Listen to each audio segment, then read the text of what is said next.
ఒకానొకప్పుడు ఒక సంపన్నురాలు తిరువణ్ణామలై రైల్వే స్టేషన్లో దిగి ఒక పెళ్లికి వెళ్లడం కోసమని తిరువణ్ణామలై వచ్చి ఒక జట్కా మాట్లాడుకుని వెడుతుంటే ఆ జట్కా వాడు ఆ కొండలలోకి అరణ్యంలోకి తీసుకుపోతున్నాడు. ఆవిడ ఇదేమిటి ఇలా తీసుకెడుతున్నావు అంటే నోరు విప్పితే చంపేస్తానన్నాడు.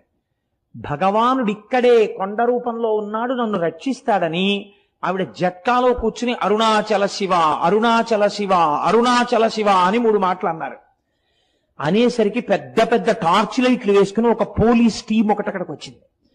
వచ్చి వెంటనే ఈ దొంగని పట్టుకుని దేహశుద్ధి చేసి ఆవిడ్ని కారు ఎక్కించుకుని పెళ్లి జరగవలసిన కళ్యాణ మంటపం దగ్గరికి తీసుకెళ్లి ఆవిడ్ని విడిచిపెట్టారు. ఆవిడ మహాసంపన్నురాలు, చదువుకున్నది. నన్ను ఇంత రక్షించారు కనుక మీ నెంబర్స్ ఇవ్వండి, మీ బ్యాడ్జ్ నెంబర్స్, రేపు మీ పోలీస్ స్టేషన్ లో నేను కొంత అమౌంట్ ఇచ్చి మీకు క్యాష్ అవార్డు ఇమ్మని వచ్చి నేను మీకు బహు